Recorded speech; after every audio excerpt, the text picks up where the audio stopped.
É um enorme prazer para mim moderar esta sessão. Antes de começar, gostaria então de avisar que a sessão está a ser gravada e que será posteriormente disponibilizada nas redes sociais da Associação Portuguesa de Urbanistas.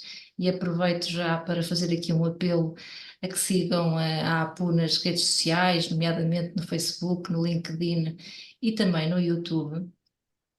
Gostaria então de agradecer imenso a presença de todos. Gostaria também de saudar o engenheiro Manuel Miranda, presidente da Associação Portuguesa de Urbanistas, aqui presente. Agradecer mais uma vez o apoio logístico prestado pela Fundação Serra Henriques na realização destas sessões da APU. Muito obrigada à Fundação Serra Henriques. Agradecer em especial ao nosso convidado, o professor João Cabral, que nos vai falar do tema a reorganização territorial da administração pública, perspectivas e desafios para o planeamento.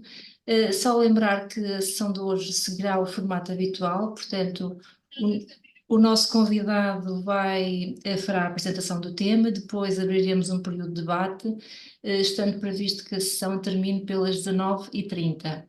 Antes de seguirmos, gostaria só de sugerir que registrem já nas vossas agendas um próximo evento que está a ser organizado pela APU em parceria com a Adurban, que será o Dia Mundial do Urbanismo, que é um evento presencial de dia inteiro, no dia 8 de novembro, em Odivelas. Vão receber mais informação em breve. De qualquer forma, deixo já aqui esta informação em primeira mão, digamos assim. Assim sendo, gostaria então de apresentar brevemente o nosso convidado, o professor João Cabral, professor jubilado, que é uma referência importante na área do planeamento regional urbano em Portugal. O João Cabral é arquiteto, é formado pela Escola Superior de Belas Artes de Lisboa, possui uma vasta formação na área do planeamento, nomeadamente o doutoramento em estudos urbanos regionais pela Universidade de Sussex, no Reino Unido. Foi professor do Departamento de Ambiente e Ordenamento da Universidade de Aveiro, também da Faculdade de Arquitetura da Universidade de Lisboa e também investigador do Centro de Investigação em Arquitetura, Urbanismo e Design.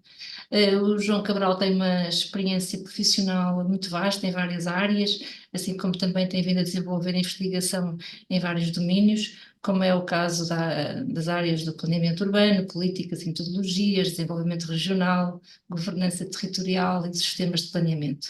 Enfim, para além de toda esta experiência profissional de investigação e de ensino, João Cabral é também autor e coautor de diversas publicações. Eu destacava aqui os 2 livros sobre políticas urbanas elaborados em colaboração com o arquiteto Nuno Portas e Álvaro Domingos, que foram promovidos e publicados pela Fundação Carlos Gulbenkian. Feita esta breve apresentação, convidava o nosso convidado a iniciar a sua apresentação sobre a reorganização territorial da administração pública, perspectivas e desafios para o planeamento. Professor, força. Tá. Estão a ouvir? Muito obrigado, Vilma. Primeiro lugar, agradecer a sua colaboração, agradecer à Associação Portuguesa de Urbanistas o convite para estar presente. Também faço parte também da direção e é assim um prazer estar aqui convosco. Eu vou compartilhar uma tela, não é? Vou aqui compartilhar.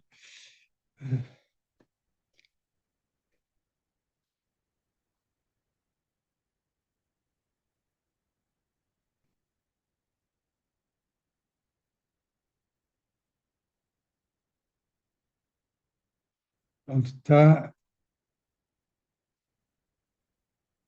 Está bem? Sim, estamos a ver.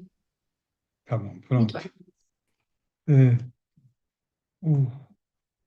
o título foi um título acordado entre nós, a Associação Reorganização Territorial da Administração Pública. Eu depois, já agora, antes de responder, portanto, vou tentar sintetizar a minha conversa o máximo meia hora, para depois podermos ter, na tradição destas conversas, podemos ter tempo para todos conversarmos um bocado. Os, o, só aqui, gerir a minha, desculpa, estou aqui a tentar gerir o ecrã para não ficar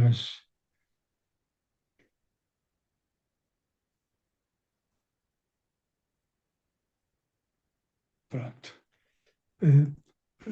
Portanto, o título de reorganização territorial da administração pública, eu depois estive a pensar que é reorganização, quer dizer que existe já uma organização, não é? Estamos a reorganizar.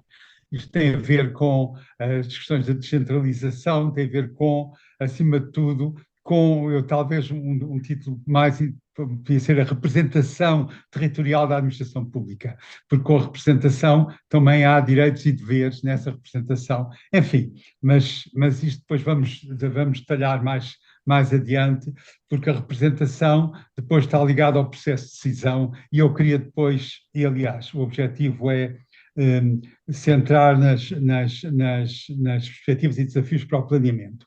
Há aqui um mundo muito grande de temas à volta da reorganização territorial da administração pública. Eu vou-me concentrar nas questões do planeamento urbano e territorial.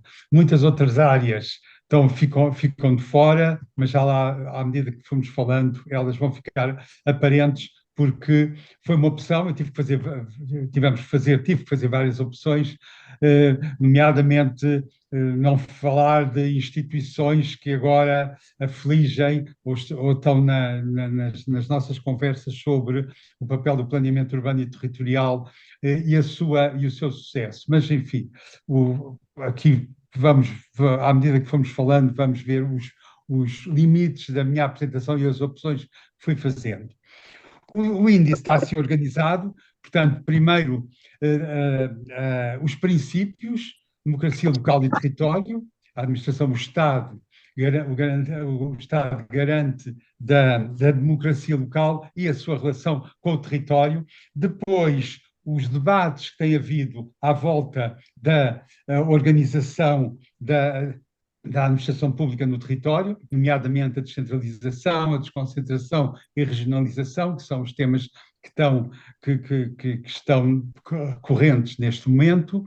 Depois falar um bocado do contexto em que aparece, de algum enquadramento legal, e depois o enquadramento do sistema, da questão do planeamento urbano e territorial através do sistema de planeamento e das suas mudanças. Portanto, assim como a organização está a mudar, por isso é que estamos a falar na reorganização, também o sistema de planeamento enfrenta novos desafios no quadro de mudança e eu vou-me concentrar no sistema de planeamento acima de tudo e não noutras áreas, como já disse. E, finalmente, vou-me demorar um bocadinho mais num quadro analítico que é como uma ilustração daquilo que eu vou falar. Portanto, tendo em atenção este primeiro ponto, a reorganização territorial da administração pública, democracia local e território, alguns princípios são importantes para enquadrar a importância da organização da administração pública no território. O primeiro é a eficiência do papel do Estado. Estamos a falar da administração pública no território, portanto, tem a ver com o papel do Estado e com a sua influência. Com a sua influência e eficiência. E essa eficiência é medida a vários níveis. Os clássicos são a eficiência política, e aí vem o papel das eleições e quem é que participa, não é? A administrativa, que é aquilo que está muito em discussão neste momento e tem com as questões da descentralização, e a financeira ou fiscal. Tá? Mas depois o princípio da garantia da autonomia das instituições através da subsidiariedade e do princípio da proximidade. Estamos a falar nos territórios, com as suas comunidades, os seus recursos e tirar o melhor partido deles é através da proximidade e tirar o melhor partido e garantir que as comunidades podem também manifestar e ser responsáveis. Portanto, o princípio da autonomia. E o terceiro, o princípio da coesão territorial. O Estado quer garantir no seu território grandes diferenças, grandes desigualdades, a coesão territorial e vamos focar num ponto muito importante que é a territorialização das políticas. As políticas de ordenamento territorial, as políticas públicas cada vez são mais territorializadas. Tenho aqui algumas publicações, antes de tudo, mas já agora falar de como isso está previsto na Constituição da República Portuguesa, aqui embaixo. O Estado é unitário e respeita na sua organização e funcionamento o regime autonómico insular, neste caso não estou a falar das ilhas, os princípios da subsidiariedade, da autonomia das autarquias locais e da descentralização democrática da administração pública. Portanto, está aqui tudo: descentralização, democracia, autonomia, subsidiariedade, o nível mais baixo. E aqui estão eu vou mostrando alguns textos e algumas publicações. Depois, no fim, tenho algumas referências onde podem buscar estas publicações, outros podem buscá-las diretamente, mas aqui o que está presente é, por um lado, a importância da Europa, da entrada na Europa, e a importância de como a Europa promove também, e Portugal participa, a Carta Europeia da Autonomia Local, documentos como a democracia regional do Parlamento Europeu, o Livro Verde sobre a Coesão Territorial, a Agenda Territorial de 2030, que depois está na base de toda a política de coesão, e não se pode falar, por aqui um texto, um livro, a Democracia Local em Portugal, do Cândido Oliveira, que parece um livro bom sobre discutir as questões da democracia local. E não falamos, como disse, a agenda territorial europeia, a Europa está muito ligada a estas opções, e os níveis de governo dos países da Europa, e conhecê-los é importante. Este outro livro é muito ilustrativo daquilo que eu acabo de dizer. O segundo ponto, portanto, estamos a ver os debates, que é a descentralização, a desconcentração e a regionalização. A questão da descentralização é que está digamos, mais presente nas conversas que temos tido, mas há toda uma história que nós sabemos e o debate da regionalização. Eu não vou entrar nisso. Pus aqui só a capa do livro do Valente Oliveira, de 1996, porque tivemos um referendo em 1998, que sabemos não passou, e depois há aqui alguns textos importantes. Este colóquio da Universidade do Minho, Regionalização e Descentralização em Portugal, o livro do Filipe Teles, Descentralização e Poder Local em Portugal, também, e este documento fundamental, a Comissão Independente para a Descentralização, que diz, criada no âmbito do Parlamento Europeu, e que diz, a certa altura, que a adequação da área geográfica de atuação considerados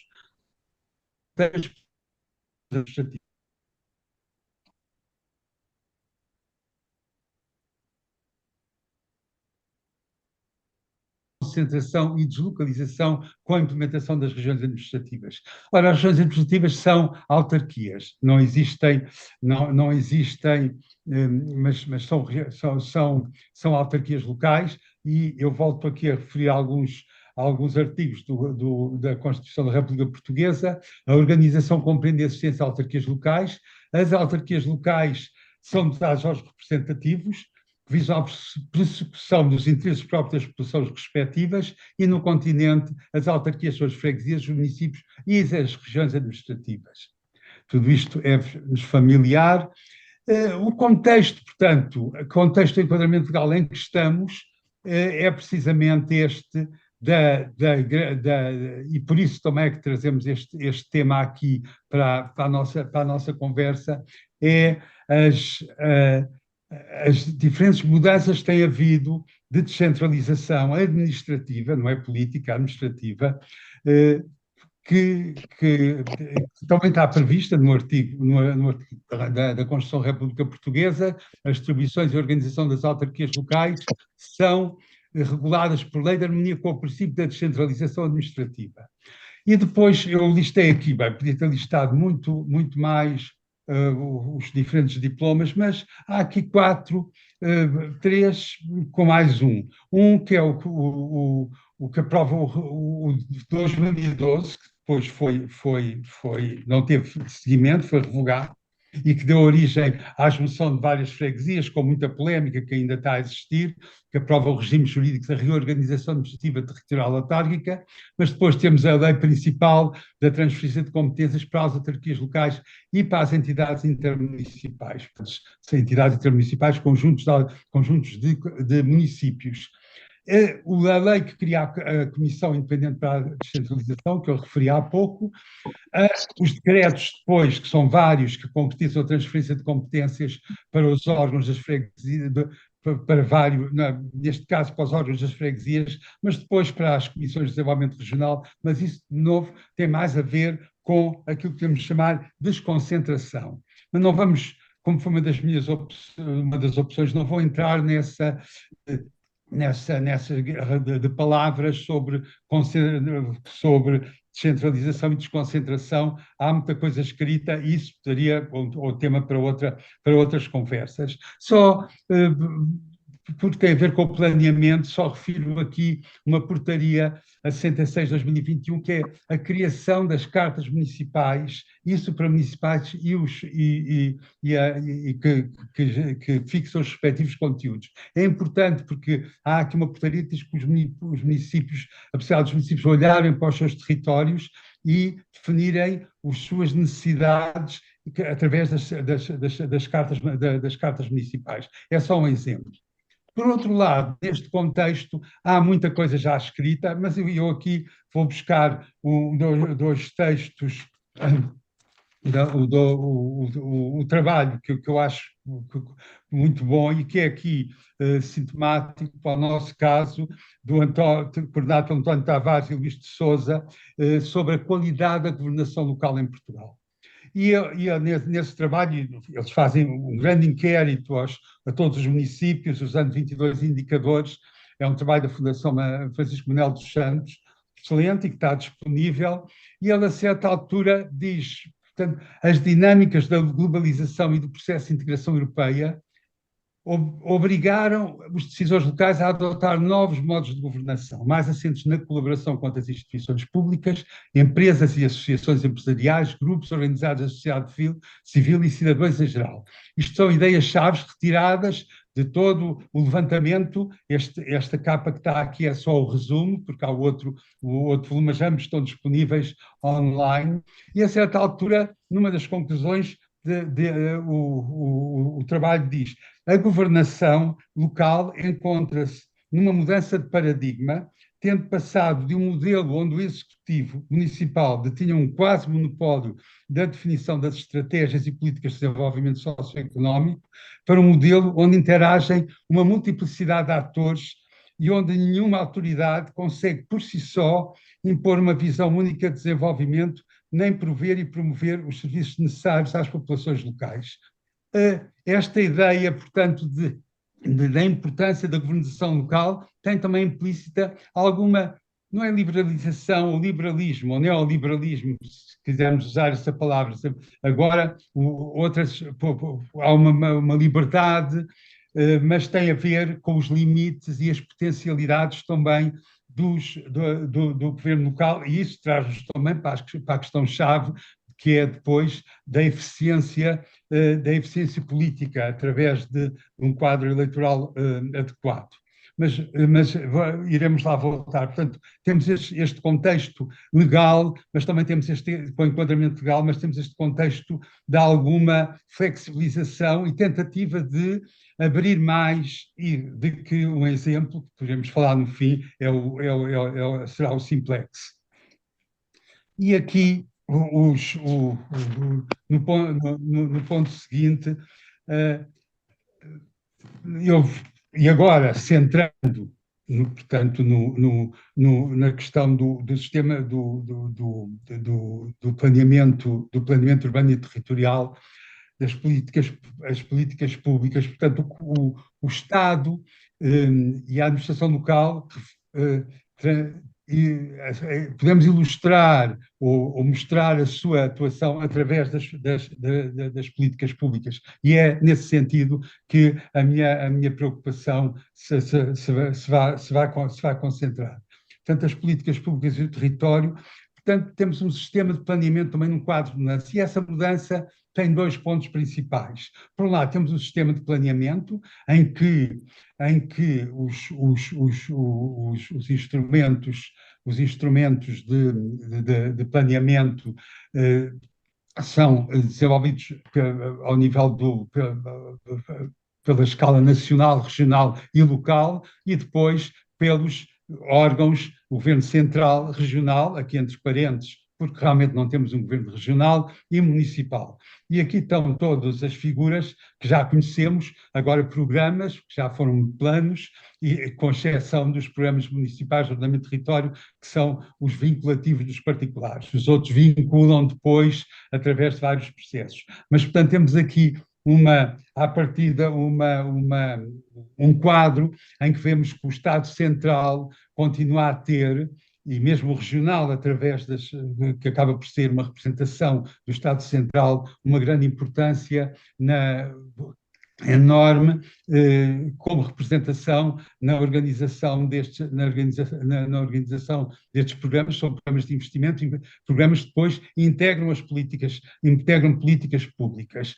E, nesse sentido, o quadro que eu tenho aqui ao lado do desafio da territorialização das políticas, eu fui buscar ao professor João Ferrão e a duas publicações, mas há mais o que ele define como o que são as políticas, o papel das políticas territoriais, como é que elas depois podemos lê-las no território.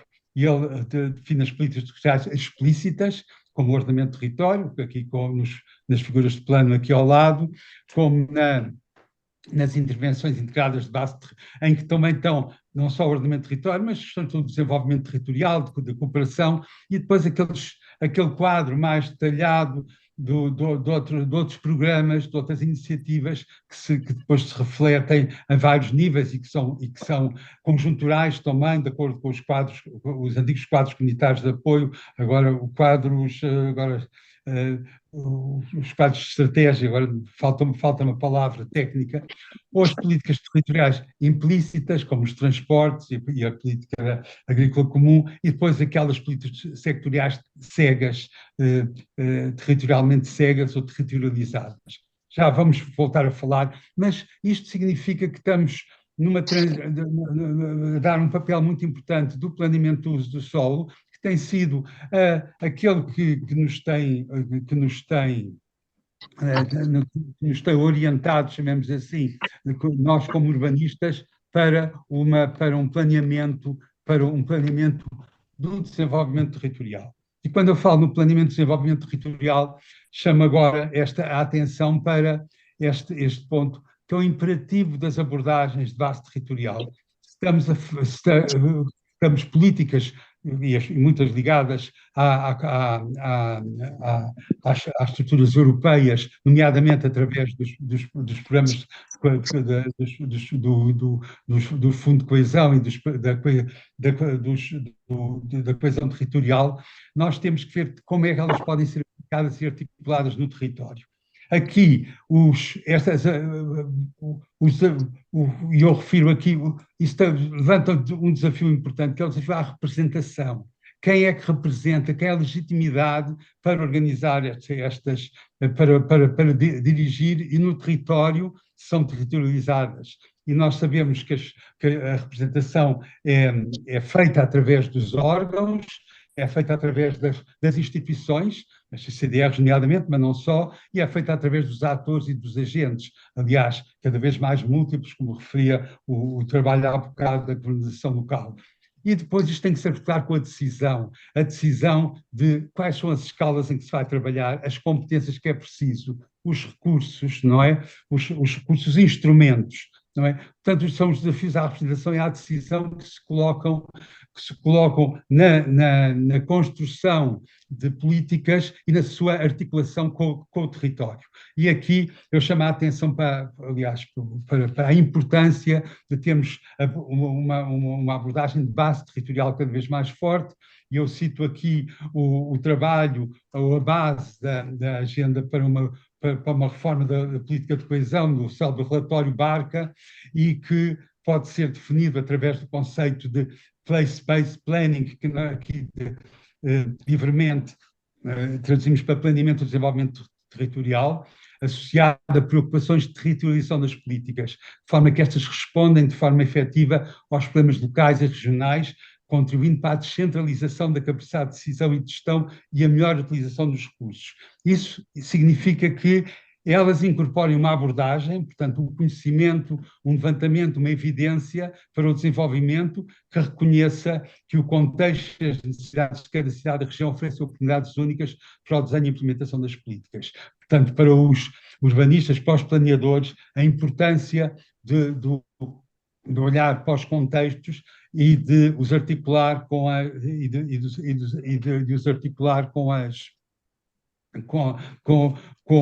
depois o desenho das políticas. Mas não é pacífico, digamos assim, e neste slide eu já refiro chamo o desafio à integração das políticas no planeamento do território. As políticas, depois da coesão territorial, são feitas ao nível central, são desenhadas, mas depois têm a sua adequação. E aqui, eu já tinha referido no slide anterior, este documento aqui da direita, portanto, nós temos aqui vários, portanto, só para lembrar, o ordenamento do território como política pública, o trabalho do professor João Ferrão, o trabalho as explicações sobre descentralização e ordenamento do território, a relação entre as duas, nomeadamente a habitação neste caso. Este documento, que aqui não conseguimos ler o título, mas tem a ver com um debate que houve na Fundação Gulbenkian, precisamente sobre o papel das políticas públicas e o Programa Nacional para a Coesão Territorial, neste caso, para o interior.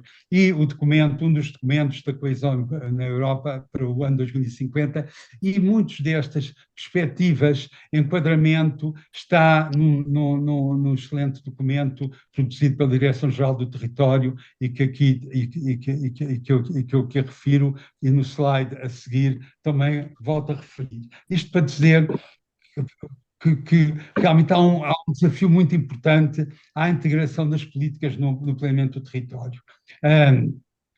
Os coordenadores deste documento, que também está disponível online, referem como a avaliação da abordagem territorial destaca, eu estou a citar, uma série de desafios chaves permanecem, por um lado, a necessidade de instrumentos de coordenação mais eficazes entre o ordenamento e as políticas, como referi, uma valorização da escala política, tensão regional, isso é, como é que essa valorização, através, nomeadamente, da eficiência do Estado em termos políticos, um maior desenvolvimento da massa crítica, uma liderança dos escalas, uma liderança mais clara dos instrumentos à escala subregional e o envolvimento dos atores privados e públicos. Portanto, a importância do local e da descentralização, da autonomia também, da subsidiariedade e com vista a princípios de coesão. Não é pacífico e eu trago aqui um livro que, aliás,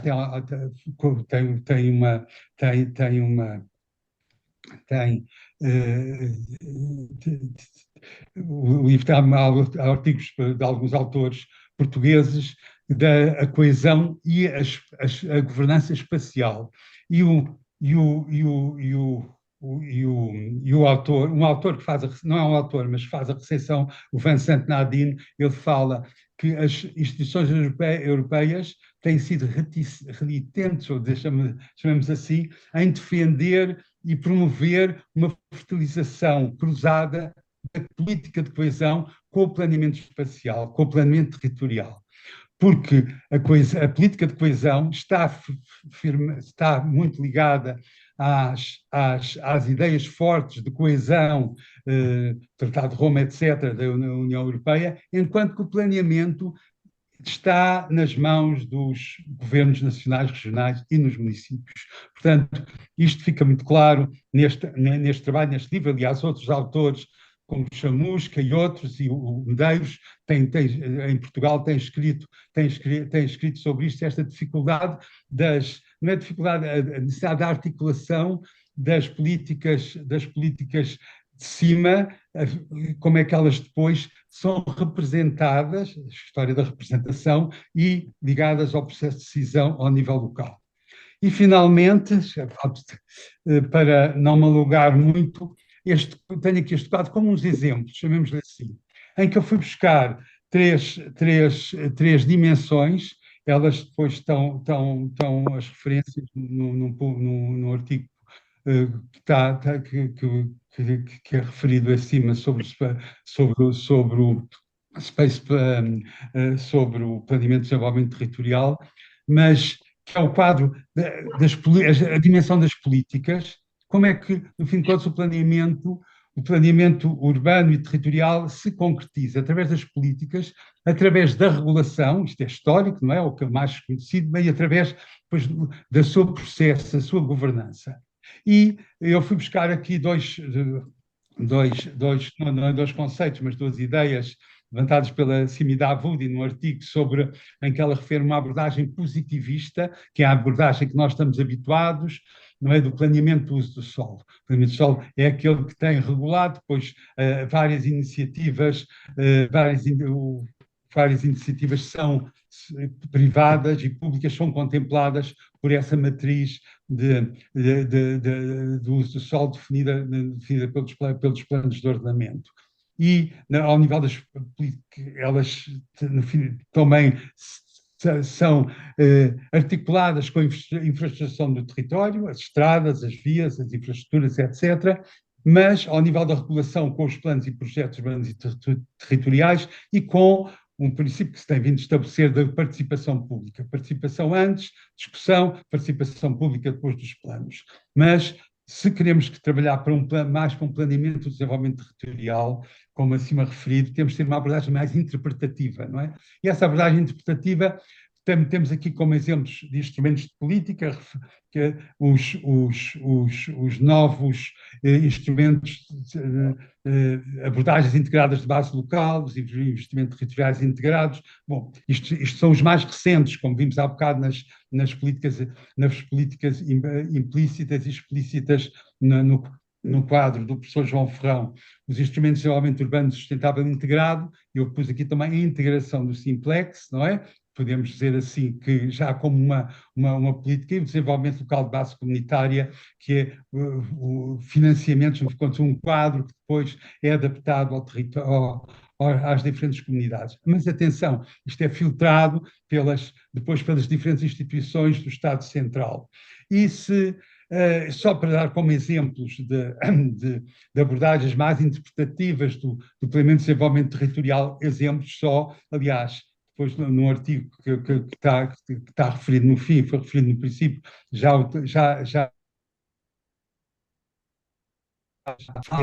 destas possibilidades, olhar para redes locais e regionais de infraestruturas e equipamentos. Portanto, pensar em princípios de conectividade, vulnerabilidade, que só podem ser entendidos e pensados ao nível local, ao nível do território place-based, não é?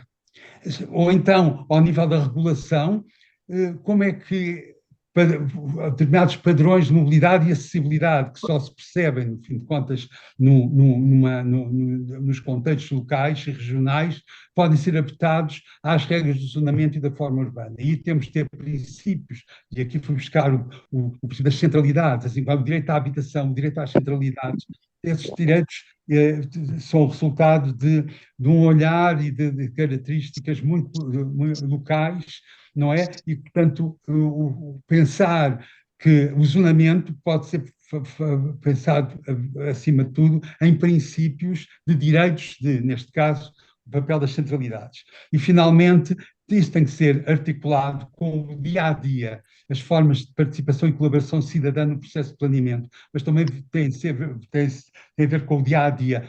Quando eu falei aqui governança, o autor a que me baseei e que depois está referido nesse texto que escrevi com a Cristina Henriques, eles falam no o cotidiano, é o dia-a-dia, everyday life, como eles chamam. E então, chegamos aqui ao último ponto, para não demorar mais, a eficiência da administração pública, os desafios que se colocam, e então, como resultado daquilo que eu tenho que referi, o imperativo da descentralização política. E aqui a descentralização política é dar ao nível mais baixo, e aí a regionalização, e por isso é que também o documento do Parlamento referia só com uma descentralização política é que pode haver uma verdadeira subsidiariedade e autonomia.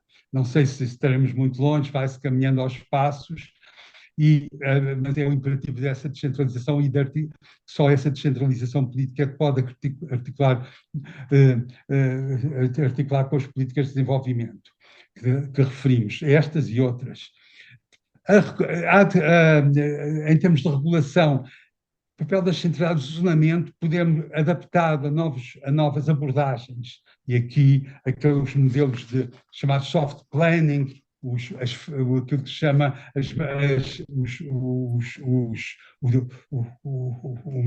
uma tenho-se gostado muito nisso, a Cristina Cavaco, sobre o design territorial, olhando para diferentes fronteiras que são definidas e diferentes desenhos que são definidos de acordo com essas características do território. Portanto, temos que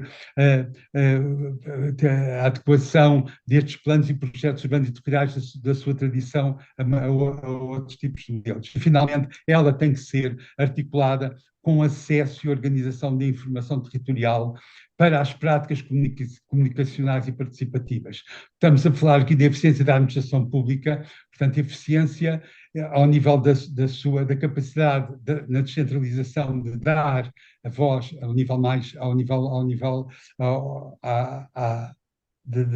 das comunidades, através das eleições, nomeadamente, mas olhando, promovendo pensando em novas abordagens ao nível do planeamento e desenhos que a administração pública pode promover, mas só tem o verdadeiro feedback se ela tiver a trabalhar com uma sociedade muito bem informada, e para ela estar informada tem que ter acesso à informação territorial muito bem organizada e sempre atempadamente.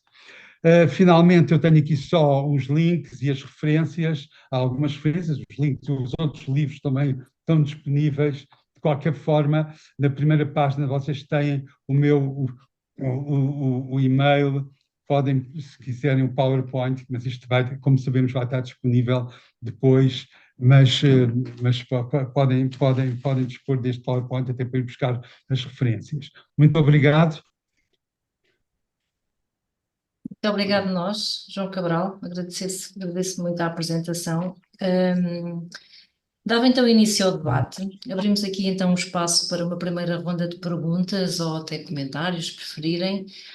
Para participar, o que peço é que assinalem com o ícone mão no ar e eu iria passar-vos a palavra por ordem de pedido de inscrição, ou até, se preferirem, colocar a vossa questão por escrito aqui na janela do chat, estejam também à vontade. Pedia apenas que se identificassem dizendo o vosso nome e até, se quiserem, claro, a entidade onde trabalham ou que representam. Assim sendo, convidava então a nossa audiência a colocar aqui, a partilhar aqui algumas reflexões ou até a fazer questões aqui ao João Cabral. Quem é que vai dar o pontapé de saída?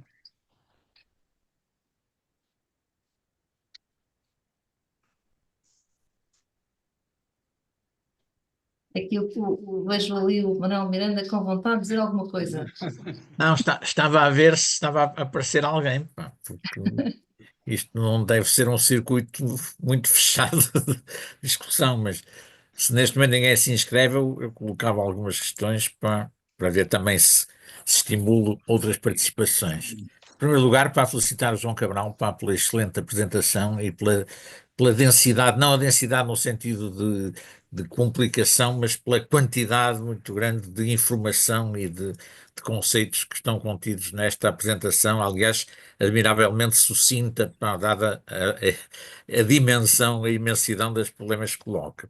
E, nomeadamente, ia pegar nesta última tabela numa questão que penso que todos nós somos sensíveis a isso, e aqui em Portugal se coloca com muita acuidade, que é aquela primeira coluna falava numa primeira perspectiva que é a mais tradicional, que foi a primeira do planeamento, e aqui em Portugal ainda perfeitamente dominante, que é a perspectiva da regulação, não é? Do planeamento como essencialmente dirigido à regulação do solo e da transformação, em contraponto a um planeamento muito mais dirigido às estruturas territorializadas, mas às estruturas ao desenvolvimento ou o que seja. E, e a gente fazendo a comparação com outros países, efetivamente eles estão nesse aspecto bastante mais adiantados neste âmbito do planeamento, digamos, nesta segunda perspectiva. No entanto, a questão que eu queria aqui assinalar é o seguinte: a sensação que eu tenho, não tenho um conhecimento muito profundo de outros países, mas do que a gente vai conhecendo, é que nesses países onde efetivamente o planeamento já está muito mais centrado naquilo que todos nós concordamos que deveria ser o, os seus aspectos principais, eles estão num contexto, quanto a mim, que já se atingiram, e muitos destes países há muitos anos, uma estabilização muito grande da dimensão da regulação do uso do solo.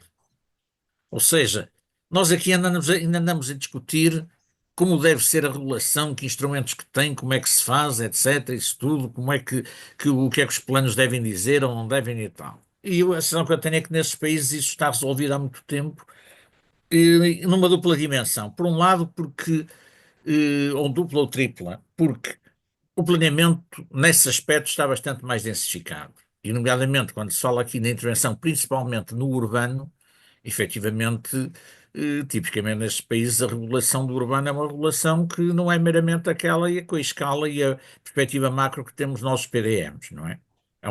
Penso que é uma posição consensual hoje em dia, aqui em Portugal, toda a gente, ou quase toda a gente, concordará com isso, que o PDM não é de maneira nenhuma um instrumento adequado para fazer a gestão urbana e da transformação da cidade. É preciso, mesmo falando unicamente ao nível da regulação, quer dizer, temos de ter instrumentos de outro tipo que não são necessariamente mais rígidos, mas têm que ser mais focados nas questões da forma, etc., da estrutura micro da cidade e o que seja. E nesse aspecto esses países estão muito mais adiantados porque lá, no, quer dizer, penso que nos principais países da Europa a regulação do urbano não se faz com planos de escala macro do que é o nosso PDE. Por outro lado, as próprias regras da regulação já foram muito testadas, estão muito estabilizadas, são claras, etc., portanto, são de fácil aplicação. E isso traduz-se no terceiro ponto, que é também numa estabilização dos procedimentos no que respeita à própria gestão e à aplicação dos planos. Nomeadamente, a gestão urbanística. Nós aqui ainda andamos nestas polémicas e nesta instabilidade das regras do REGUE, etc. E a questão que eu tenho é que nestes países isso está sem prejuízo de evoluir e de ter.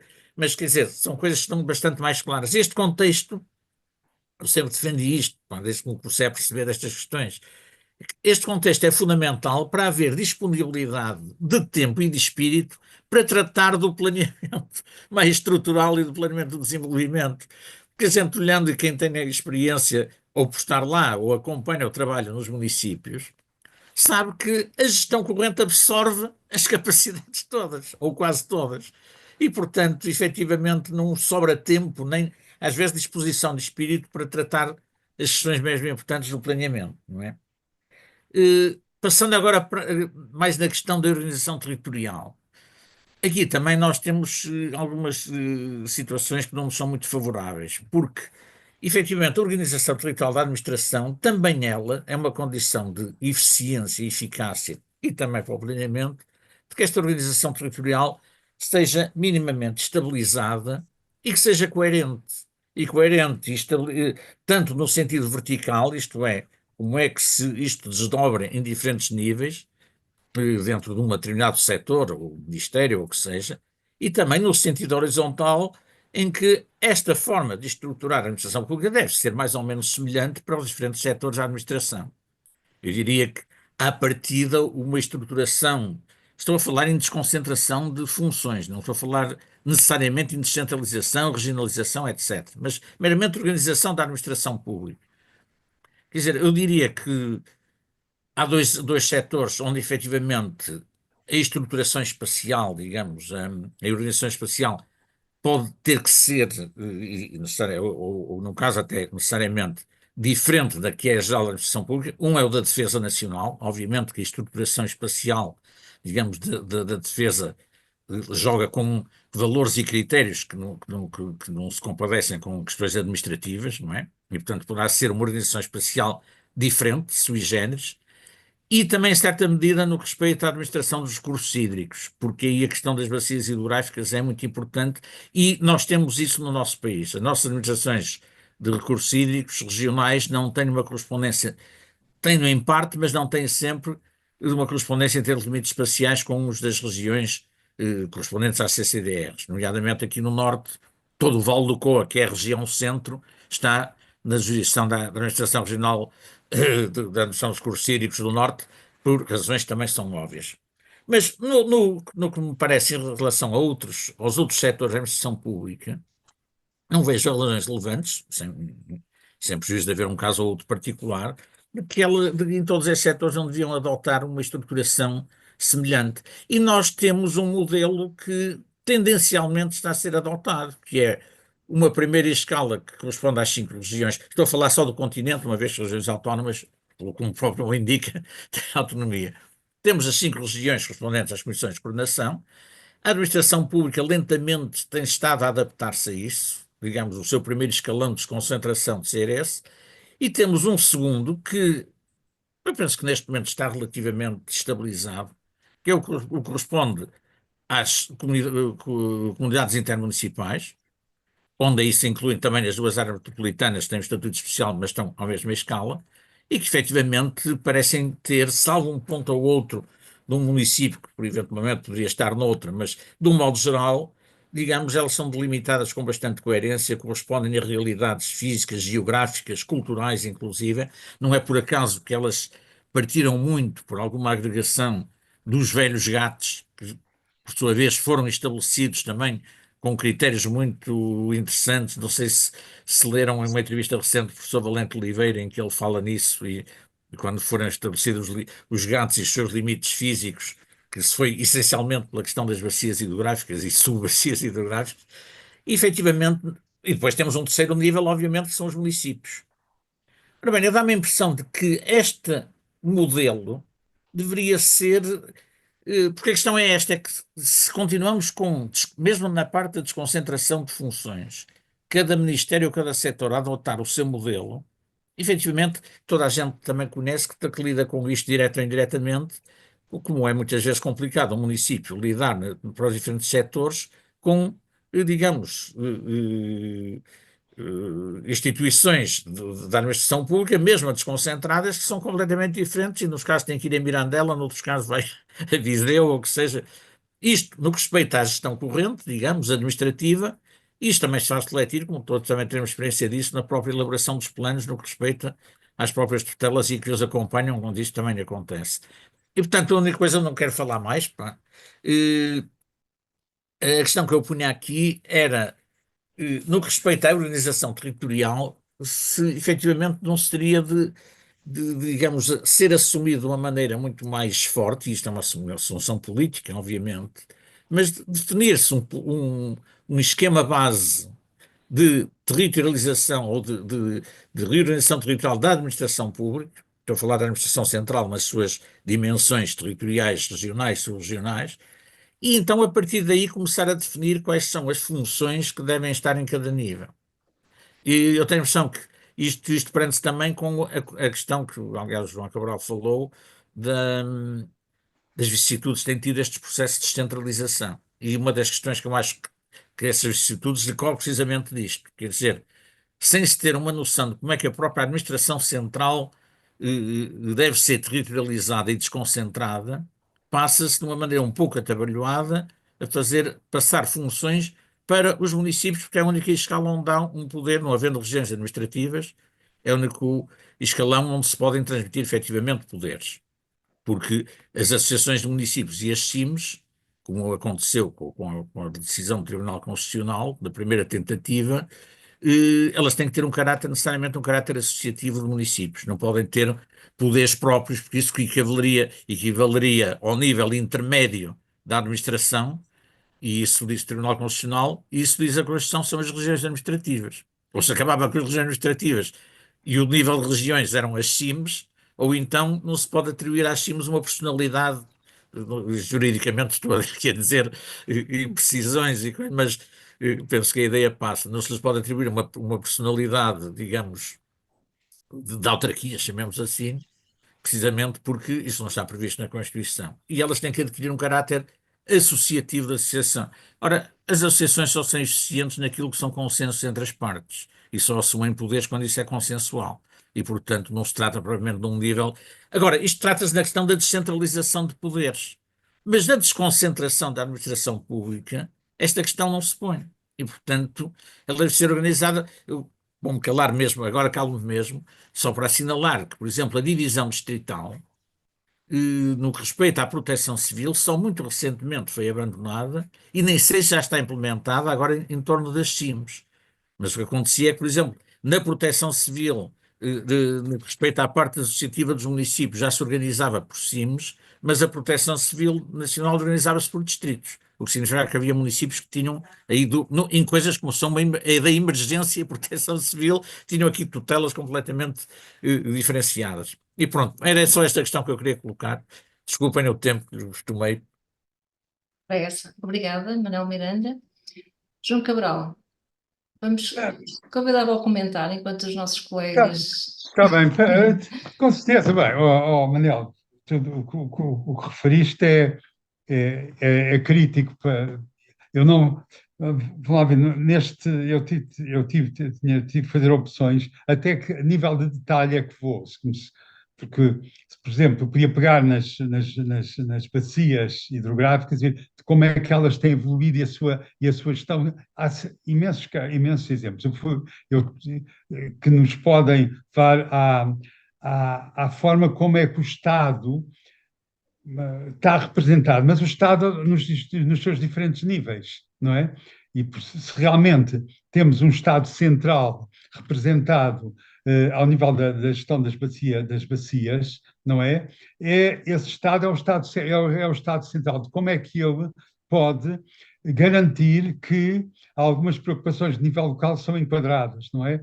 E é tudo uma negociação, é sempre uma constante negociação, porque, obviamente, nós sabemos que há áreas, como as áreas protegidas, as reservas são de interesse nacional e que têm que ter ali o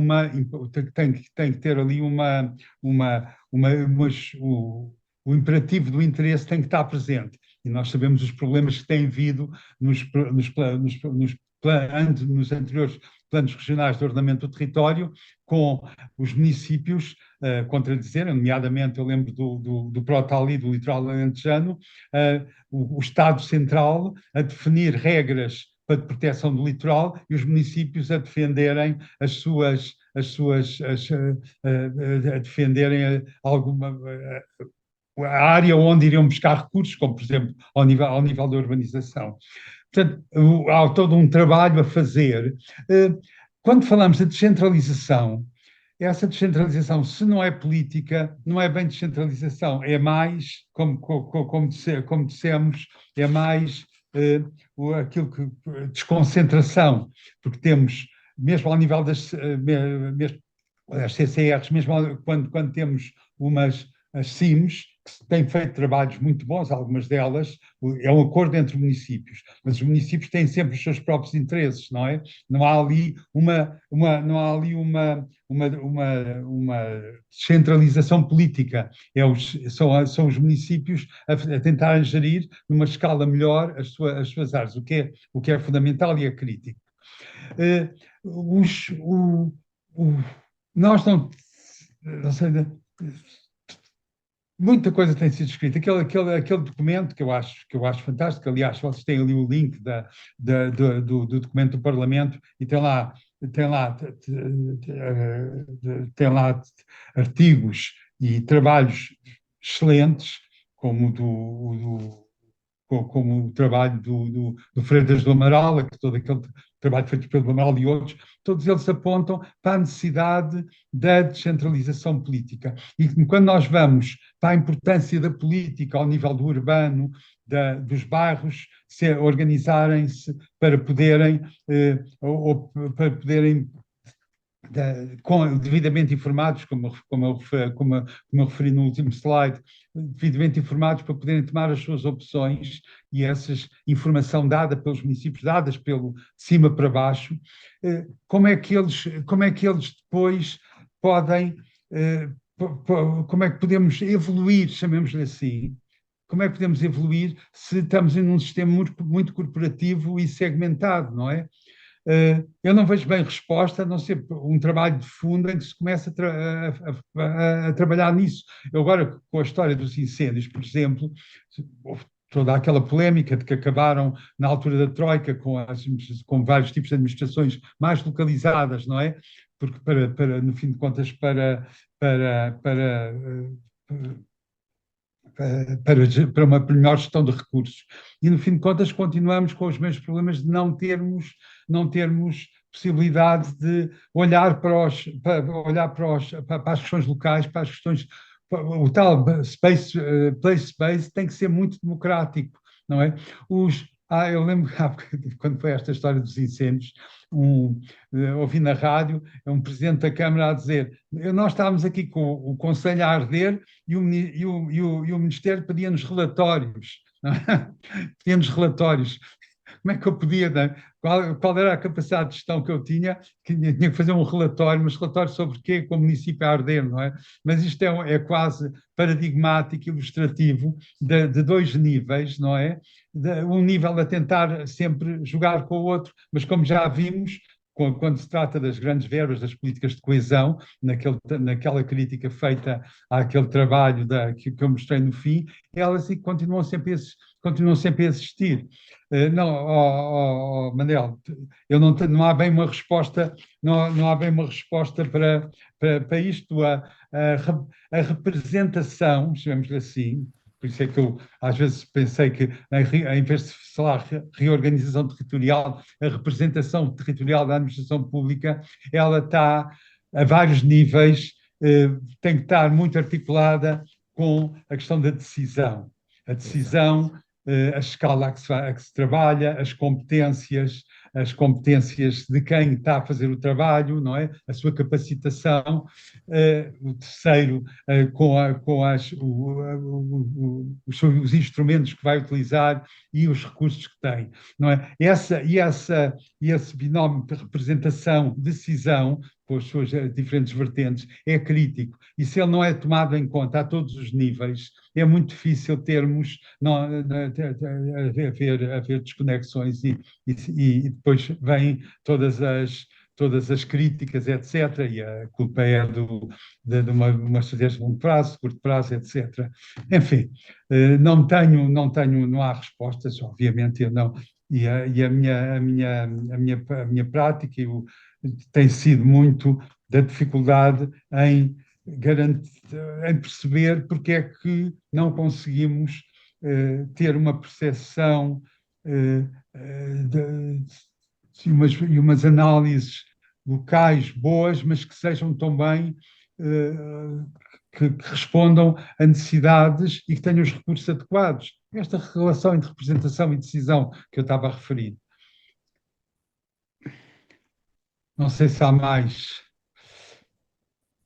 Depois vamos entrar, portanto, em casos particulares. Acho que estas discussões depois têm que evoluir para casos particulares, como eu falei das bacias de gestão, mas podíamos falar das áreas urbanas críticas, podíamos falar da questão da habitação. Pronto, se começamos a falar da habitação, aliás, o encontro nessa publicação da Adurban sobre ordenamento de território e políticas públicas, descentralização e políticas públicas, era sobre precisamente a habitação. A habitação é paradigmática, não é? O uso do solo, como é que aí provavelmente é uma área relativamente descentralizada, mas provavelmente também temos que pensar que as questões da habitação têm que ser pensadas ao nível regional, não é? Já vimos que diferentes municípios e as cartas municipais de habitação e as estratégias têm revelado isso. Diferentes municípios têm diferentes prioridades em relação à habitação e elas têm que ser preparadas a nível nacional e regional. Depois, a sua aplicação a nível local é evidente, municipal. Sim, de facto, o exemplo da habitação, das estratégias locais de habitação e da aplicação através dos municípios é um ótimo exemplo desta evolução que se tem vindo a fazer. Mas eu também, se calhar, aproveitava para colocar uma questão, porque aqui, pronto, achei muito interessante esta ideia do sistema de planeamento num quadro de mudança, porque de facto é isso que nós estamos a viver, por isso é que também sentimos toda essa turbulência aqui na prática da profissão, neste momento, porque de facto estamos num quadro de mudança e às vezes nem temos bem essa consciência, quando estamos aqui focados na aprovação do plano, nos pequenos detalhes. E realmente esta mudança implica também aqui um maior desenvolvimento de massa crítica e um maior processo de capacitação, não é? De todos os níveis. Eu diria também, sobretudo no nível regional, também local. Que exemplos que bons exemplos de melhoria dos processos de capacitação é que o professor nos poderia dar aqui nota para sairmos daqui cheios de esperança, de que o planeamento no futuro vai ser muito mais, Eu peço depois. muito mais, enfim, próspero. Eu peço, não tenho, estou fora muito da prática e acho que há aqui pessoas da prática que podem falar realmente desses estrangulamentos e das dificuldades em perceber. A questão da habitação é muito boa. A um nível local, um concelho pequeno do Alentejo tem questões de habitação que não podem ser enquadradas ao nível do local, podem resolver, e é importante, não é? É importante esse enquadramento, mas ele tem que ser visto numa perspectiva quase nacional e regional, não é? Vilma, não consigo, da minha prática neste momento, para dar mais só consigo equacionar as grandes questões. Bom, colegas da administração, da administração central, do nível O regional, dos municípios. Ai, Frederico. Frederico, força. Peço desculpa que não Olá, tenha visto. muito boa tarde. Meu nome é Frederico Reis, sou advogado, trabalho na área de urbanismo e gostava de perguntar ao professor João Cabral, agradecendo a excelente exposição que fez, muitíssimo completa, algo que foi agora mesmo muito no fim, porque é uma vertente muito prática e, como diz, aquela se calhar que está a ter mais alterações legislativas no território e que está a levar provavelmente também às maiores mudanças de paradigma que víamos no ordenamento. Sem entrar no tema simplexo do ordenamento, mas concentrando-me especificamente em algo que já está em vigor e nenhuma alteração, dizia muito bem que há coisas relacionadas com a habitação que têm que ser vistas ao nível local, e só assim é que faz sentido. Como é lógico, as cartas municipais de habitação têm um lugar primordial por alguma razão. Por este motivo, não lhe parece um passo em falso quando a portaria de fevereiro deste ano, a famosa 75/2024, relacionada às normais cedências para espaços verdes, infraestruturas, veio prever que nos planos que não tivessem ainda previsão de perequação e de zonamento inclusivo e de PDMs de terceira geração, por assim dizer, prevendo já o que é a habitação acessível, prever parâmetros de dimensionamento gerais para o país, sem olhar a esta realidade local e às necessidades do território que devem ser vistas à escala do município? Muito obrigada, Frederico. Eu, antes de passar a palavra ao João Cabral, estava também aqui a palavra ao Martinho Rafael, que levantou a mão. Sim, Força, sim. Martinho.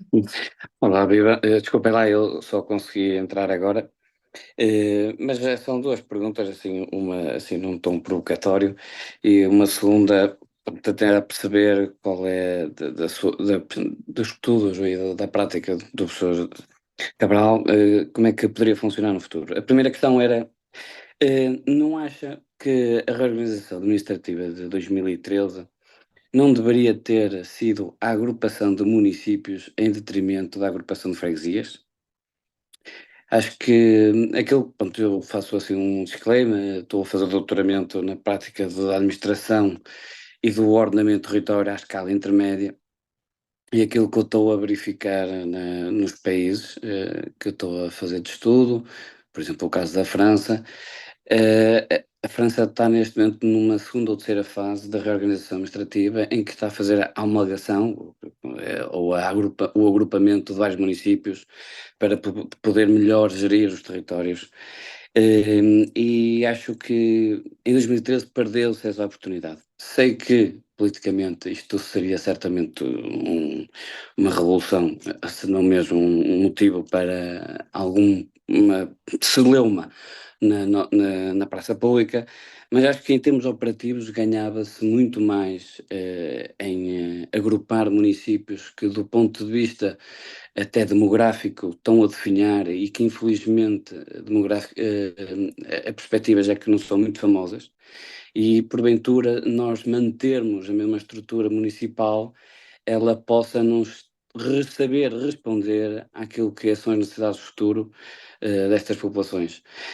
Falo dos territórios de baixa densidade, em que realmente é complicado perceber como é que é possível um município com 5.000, 3.000 habitantes tenha uma autonomia de planeamento, quando se calhar essa autonomia de planeamento não lhe traz nada ao dia a dia, e porventura houvesse uma escala meso que permitisse federar efetivamente as dinâmicas, fossem mais interessantes.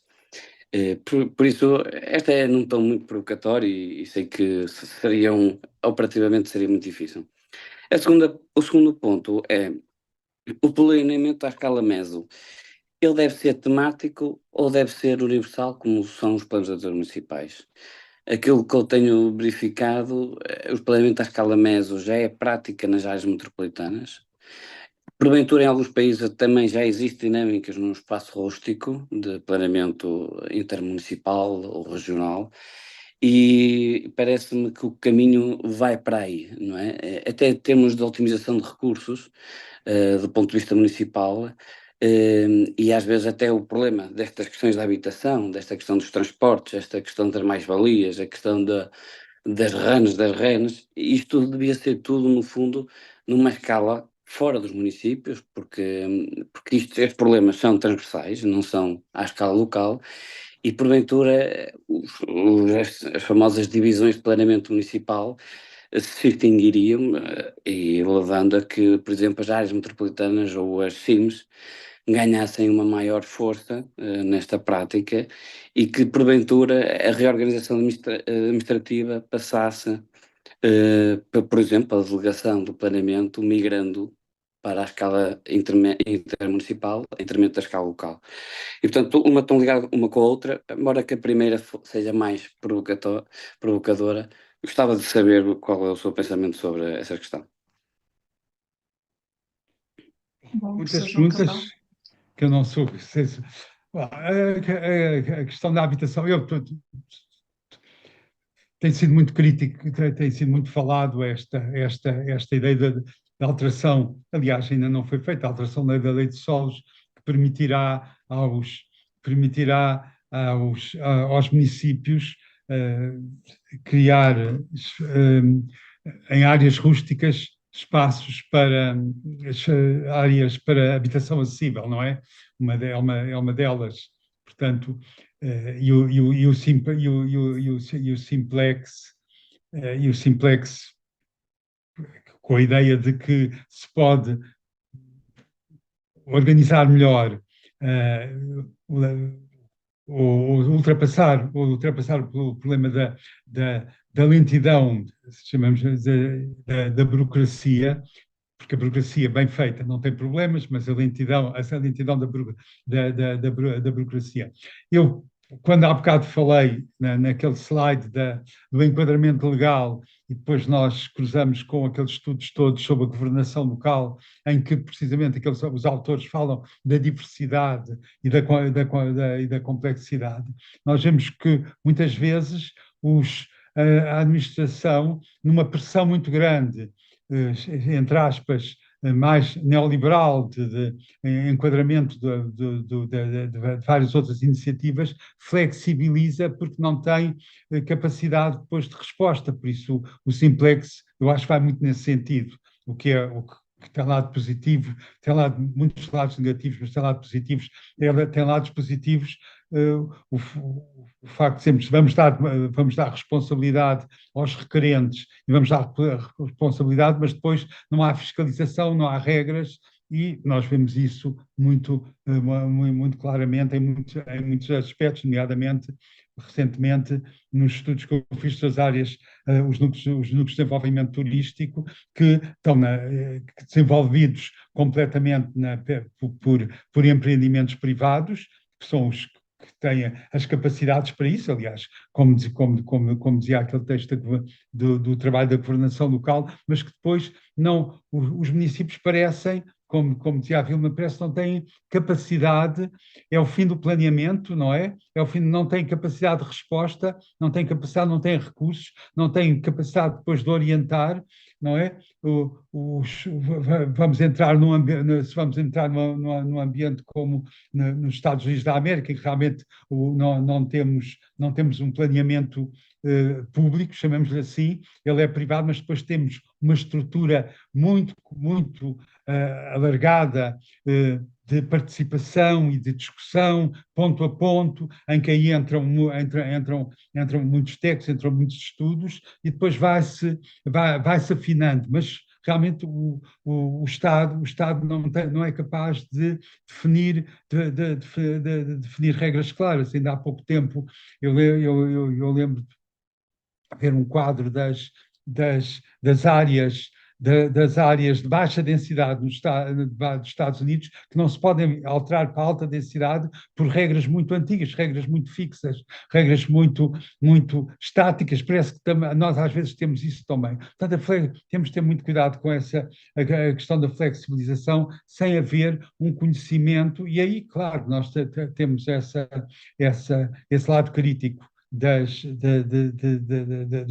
desta flexibilização por um lado, mas depois tem sido muito falado, e nós estamos a falar no planeamento e ordenamento do território, mas começamos a falar da parte da cultura, da parte social, etc. Entramos aí num outro mundo que eu não quis entrar, quis só entrar no ordenamento do território e na questão do planeamento. São áreas muito difíceis de articular, são os recursos e as capacidades, não é? E se entramos numa flexibilização, numa liberalização, eu sou muito crítico nesse sentido. E a habitação, que realmente tem condições muito particulares nos diferentes sítios, mas tem condições iguais a muitos lados e a muitos outros países, são questões globais, e aquele relatório da governação local aponta para isso, torna muito difícil essa articulação e adequação. Quando aquela junção dos municípios, eu lembro, há uns anos, a descentralização, os franceses, quando criaram as regiões, como dizia o general de Gaulle, como é que eu posso gerir um território com 500 variedades de queijos diferentes, não é? Como é que eu posso? E daí a importância da descentralização e das autonomias, não é? Para depois poder haver unidade. Há coesão quando há essas diferentes autonomias. E eu lembro, mas depois as regiões tornaram-se também estruturas políticas muito fortes, extremamente fortes. E quando há criaram aqueles DPI, que eram estruturas ecológicas de conjuntos de municípios, não é? Conjuntos de municípios que depois tinham voltamos a falar da importância das políticas, não é? Das políticas de desenvolvimento territorial, do papel das políticas e da forma como são filtradas e depois esses recursos, esse financiamento, e como é que ele depois passa para a parte, como é que ele depois passa para o território, para o terreno, não é? E a, e a, e, e a, e a forma como o Estado francês criou uma coisa chamada SCOT, os esquemas de coerência do Horizonte de Território, dizer, estes municípios agora, estas regiões vão se organizar, vamos dar todo este dinheiro, vamos dar todo este financiamento.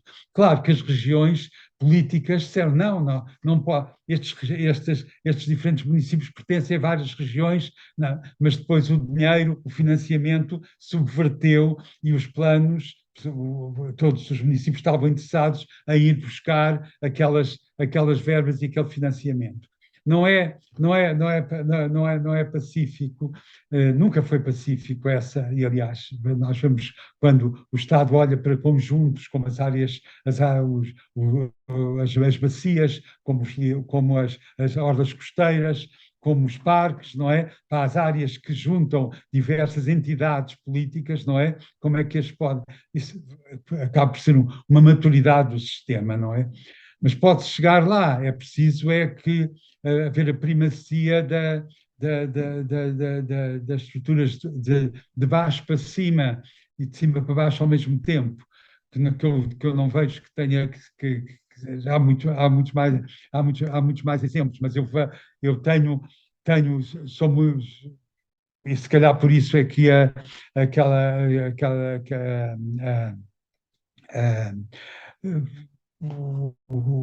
o documento da reorganização, da descentralização, partiu logo do princípio. Nós não vamos falar de descentralização sem falarmos das regiões administrativas e da política da descentralização. A descentralização política é aquela que interessa. Ela é muito pouco falada, porque a descentralização política passa depois pela capacidade de criar unidades que sejam que pode ser através de conjuntos de municípios, talvez, mas é como os esquemas de desenvolvimento, como os esquemas de coerência, os esquemas de coerência que nós tínhamos falado há bocado, eles em França levantaram aqueles problemas todos. Alguns foram bem sucedidos, mas outros não. Alguns foram, se calhar, no caso de Lyon, que eu conheço mais ou menos, quando os municípios, aqueles municípios eram todos da mesma cor política e vamos ter acesso àqueles financiamentos e organizaram-se, não é? Mas não é essa, na minha opinião, não é essa. Eu sou um grande defensor da regionalização, como já perceberam, e não é essa, a minha opinião, esta liberalização não vai, e estas estruturas de cima para baixo não vão, no longo prazo, têm que ser organizadas de outra maneira. Muito bem. Manel, não sei, Martinho, tem a mão levantada, ainda quer fazer mais algum comentário? Passamos aqui agora ao Manel. Miranda, não está. Obrigada. Não sei Então, porque Manel não sei Miranda. desativar. Ok. Bom, eu também pus a mão no ar, porque não vi mais ninguém inscrito. São algumas reflexões de várias coisas que foram colocadas, mas começando pelo exemplo da habitação, que eu acho que é excelente, não é? Pela complexidade do problema e pela variedade de questões ou de problemas que são que se colocam e, obviamente, também a variedade extremamente grande das soluções que se apresentam e até da escala com que elas se apresentam. É uma área onde, obviamente, tem que haver políticas nacionais, algumas delas sem componente de territorialização, são políticas dirigidas, sei lá, incentivos, ou, apoios, etc., isso tudo. Há outras que, obviamente, só têm sentido ser traduzidas através ou de aplicadas territorializadamente, e aí, efetivamente, à escala municipal, as cartas municipais de habitação deveriam ser o instrumento orientador, digamos, de toda a atuação à escala municipal relativamente à questão, mas também, mesmo à escala municipal, nós temos variedade de problemas, quer de uns municípios para os outros, conforme a sua escala, a sua dimensão e o contexto em que se inserem, quer no próprio interior do município. Ou seja, o facto de eu estar à escala municipal não quer dizer que os problemas sejam homogéneos e sejam o seu tipo de problemas muito reduzido e que precise de respostas aí mesmo a esta escala uniformizadas. Não só porque temos muitos municípios que têm desde áreas urbanas extremamente fortes e periferias ou partes do município que são quase interior, ou podem ser considerados como interior, mas também porque em muitas situações, a sensação que eu tenho é que o problema da habitação é um problema excluindo as grandes áreas urbanas e metropolitanas, são problemas bastante localizados e muito centrados em situações sociais específicas. Nos municípios mais pequenos, inclusive, os problemas de habitação que há podem ser conhecidos individualmente, pá. E muitas vezes o Presidente da Câmara, ser um indivíduo da terra, e já lá trabalha há muito tempo, é capaz de conhecer as situações todas que são prementes. E, portanto, as soluções aí são também muitas soluções ad hominem, quase. E aqui um dos perigos que se corre é que os instrumentos sejam adotados nacionalmente, sejam instrumentos que efetivamente deixam de fora essas atuações muito personalizadas e, mais uma vez, temos os municípios mais pequenos e mais frágeis a serem prejudicados porque não têm acesso aos apoios. Agora, como é que esses apoios se fazem? Obviamente que isso são questões muito complicadas. Mas, efetivamente, o que eu queria pegar aí é precisamente o exemplo. Tem que haver instrumentos que, de algum modo, façam, digamos, um diagnóstico e uma síntese da situação e que é o caso das câmaras municipais, à escala municipal, e esses instrumentos são fundamentais para se situarem nos problemas e se aperceber precisamente da variedade, da natureza dos problemas consequentemente, da questão das soluções. Isto, de algum modo, prende-se com questões, nomeadamente, que o Martinho levantou, e começou pela questão da agregação dos municípios, não das freguesias, obviamente que ele também me parece, nós temos de ter, quando comparamos com outros países que fazem a questão e que têm tido procedimentos de agregação de municípios, não podemos esquecer que na maior parte dos países europeus os municípios são de uma escala muito mais pequena que os nossos. São muito mais próximos do tamanho médio, em termos de tamanhos médios das nossas freguesias do que os nossos concelhos. E, portanto, alguns problemas que se põem nesses países e de necessidade de agregação, aqui em Portugal não se põem com a mesma premência no que respeita à dimensão territorial. Agora põe-se, e o Martinho levantou essa questão, em relação, digamos, à cada vez menor massa crítica que começa a existir em muitos concelhos, nomeadamente das áreas exprimidas, pá, que efetivamente começam a pôr em causa, desde logo, a possibilidade de terem pessoal político e administrativo em quantidade suficiente para poderem geri-los. Eu vejo em alguns municípios que conheço a dificuldade que há, e agora vamos ter nas próximas autárquicas mais um ciclo de grande rotação, digamos, do Presidente de Câmara, porque muitos vão acabar mandato, e alguma dificuldade que há em encontrar pessoas, pá, que não é tanto pessoas que tenham vontade de ir, mas é pessoas que tenham vontade de ir e tenham um mínimo digamos, de qualidade, digamos, para o serem, não é? Isto também se passa ao nível administrativo. Quer dizer, começa a haver municípios onde a gestão, falemos da gestão urbanística corrente, efetivamente eu começo a pensar se a escala municipal é a mais correta para fazer essa gestão urbanística, o velho licenciamento, porque as situações são, neste momento, já tão raras, aquelas que são minimamente importantes, porque depois há sempre a questão de mudar a porta, etc., acrescentar mais um anexo e não sei o que mais, mas isso é a gestão corrente. Efetivamente, se calhar, em alguns casos, a escala mais adaptada do ponto de vista técnico a fazer essa gestão já devia ser uma escala supramunicipal. Isto, ironicamente, quer dizer, é quase o inverso do que foi o processo dos gatos que eu falei há pouco. Os gatos foram criados num contexto onde os municípios não tinham corpos técnicos. Muitos municípios não tinham um único técnico, um único engenheiro, um único arquiteto, ou o que seja. E os gatos deram um apoio técnico, essencialmente não na gestão, mas na elaboração de projetos. Os gatos começaram a perder importância à medida que os municípios foram dotando dos seus corpos técnicos e hoje em dia, quer dizer, penso que não há município que não tenha pelo menos um arquiteto e um engenheiro, portanto, e corpos técnicos maiores.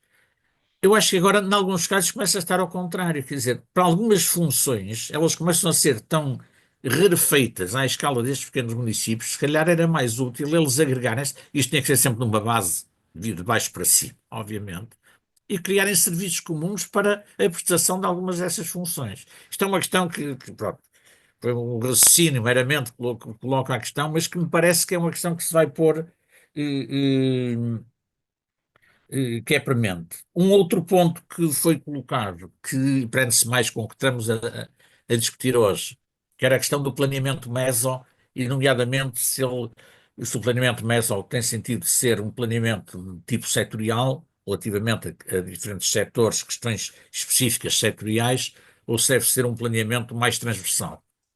Eu aí diria que a minha interpretação é que o quadro legal que nós temos, o nosso quadro de sistema de planeamento, admite, nomeadamente aos instrumentos de caráter municipal, intermunicipal, a minha opinião é que, lido com jeitinho, a legislação permite que, por exemplo, um programa intermunicipal seja um programa setorial no sentido que só trata de alguns setores, digamos, da realidade e não tem que ser uma espécie de PDM ou plano estratégico global para toda a estratégia de toda a área dos municípios agregados. Até porque, isto porquê? Porque, digamos, mesmo nas áreas metropolitanas, onde a integração é muito mais forte e a necessidade de integração é muito mais forte, nem todas as políticas necessariamente devem ser definidas ou terem diretivas à escala metropolitana. Obviamente os transportes, para as redes dos grandes equipamentos, etc. A habitação, no que respeita a algumas linhas mestras, porque senão vamos ter aqueles fenómenos de que aperta-se daqui e as coisas saltam para o outro lado. Mas há muitos setores e alguns aspectos de atuação dentro dos setores que têm todo sentido manterem-se à escala municipal. E, portanto, eu diria que tendencialmente os programas intermunicipais, até tendencialmente deviam ser programas não setoriais no sentido de serem só de um setor, mas focando apenas aspectos setoriais e não necessariamente se quererem prender com, digamos, o planeamento global ou a programação global e transversal de todas as facetas da realidade municipal. Porque, efetivamente, e isto aqui dependeria, obviamente, mais uma vez, do baixo para cima, quer dizer, aquilo que os municípios entender que deve colocar, digamos, em diretivas comuns, que deve passar a nível. E eu falo dos planos municipais porque, no que se fala a planos diretores de planos municipais, efetivamente, considero que essa figura é completamente absurda. E a prática vai dizer, estou convencido que não se vai elaborar um plano diretor intermunicipal. Não há nenhuma vantagem para os municípios que se juntam que depois fiquem num plano diretor onde, se quiserem alterar o perímetro urbano de uma pequena aldeia, tem que ser aprovado a nível da Assembleia Intermunicipal, não é? Muito obrigada, Manuel Miranda. Para terminar, professor João Cabral, um comentário final. Mas voltando àquela que quem falou no juntar os municípios, pois eu concordo com o Manel, realmente nós temos municípios relativamente com uma boa dimensão, juntar municípios só ia criar uma entropia muito grande, porque os municípios já são entidades políticas muito fortes, não é? Não é? Mas tem que vir de cima essa possibilidade de olhar para os conjuntos como áreas ou naturais ou ecológicas que podem ser geridas de várias formas. Nós estamos a falar aqui da setorização das políticas não é complicado, mas é difícil em termos administrativos, não é? Como sabemos. A habitação, há questões de nível muito local, outras questões de nível muito as questões de nível regional. Eu lembro-me, a Inglaterra, que conheço relativamente bem, tem um sistema muito centralizado, não é? É muito central, mas depois os municípios têm recursos, mas as decisões vêm de cima. Eu, há uns anos, o governo criou um financiamento para habitação, para apoiar a produção de habitação gigantesco. Fizeram uma medição a todos os municípios de todo o país e criaram uma rede. Este município precisa de não sei quantos milhares de fogos. E depois ficou para os municípios a possibilidade de criar o espaço para esses milhares de fogos. O que aconteceu depois, houve reações muito fortes, porque alguns municípios disseram: nós não precisamos de mais, não precisamos de mais habitação, a nossa estrutura está relativamente equilibrada, portanto, essa forma de cima para baixo de criar regras, mas atenção, que ali a Inglaterra é um país muito especial, porque tem aqueles grupos imobiliários extremamente poderosos que estavam cheios de vontade de entrar em qualquer sítio porque tinham a possibilidade para isso. Nós não temos isso, não é? Não temos não temos essa possibilidade. Mas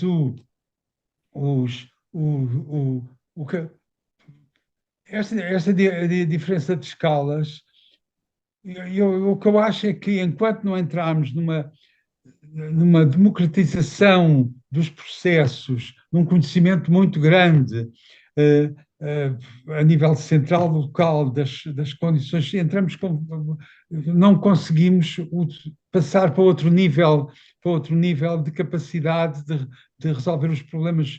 E a habitação a habitação a habitação é um bom exemplo. Eu não quis falar aqui do caso da habitação e acho muito difícil agora estarmos a entrar nesse âmbito, porque ainda por cima uma área particularmente crítica, porque envolve, podemos dizer, novas formas de construir, de habitar, etc., e também cruzado com o tipo de necessidades e o tipo de população, etc. Mas a habitação é paradigmática de uma relativa disfuncionalidade entre uma percepção das necessidades e a capacidade das políticas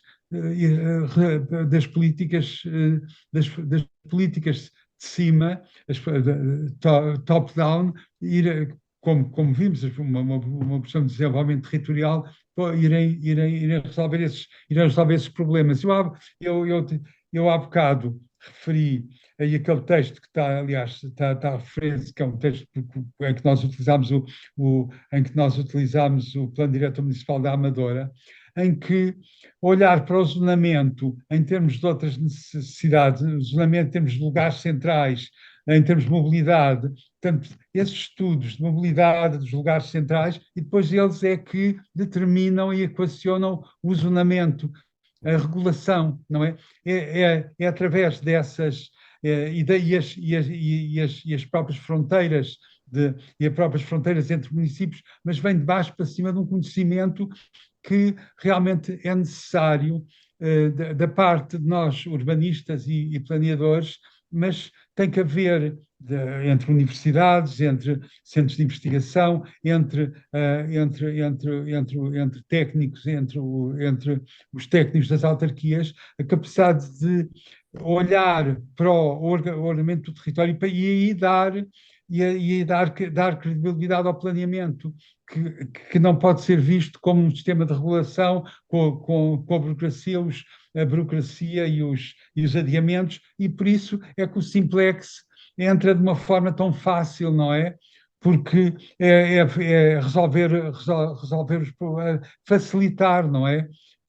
Facilitar mas não é facilitar a governação local, é facilitar uma forma muito liberal, porque o Estado não está a conseguir democratizar e dar palavra aos recursos locais, basicamente. Muito bem. Infelizmente, o nosso tempo também chegou ao fim. Por isso, em nome da APU, eu agradeço imenso a participação de todos, e em especial ao João Cabral pela sua presença e pela a clara e esclarecedora forma como apresentou aqui o seu conhecimento connosco, compartilhou connosco. Antes de terminar, voltava só a lembrar e a sugerir que registrem já nas vossas agendas o Dia Mundial do Urbanismo, que é um evento presencial de dia inteiro que vai ocorrer em Odivelas no dia 8 de novembro de 2024. Isto é um evento promovido em parceria entre a APO e a Adurban, e tem aqui como mote os 10 anos da Lei de Bases Gerais da Política Pública de Solos, Ordenamento de Território e do Urbanismo.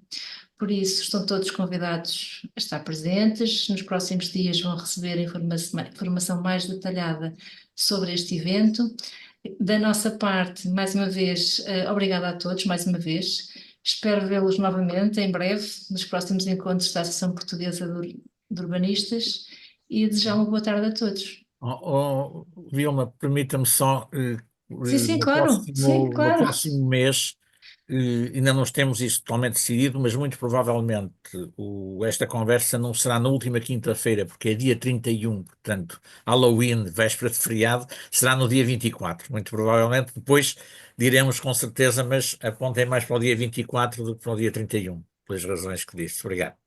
Muito bem, então é colocar também na agenda o dia 24, próxima 6 da conversa tarde. com urbanistas às 6 da tarde. Muito bem. Muito bem. Muito obrigada a todos e boa tarde. Novamente, até à próxima. Até à Muito próxima. obrigado também.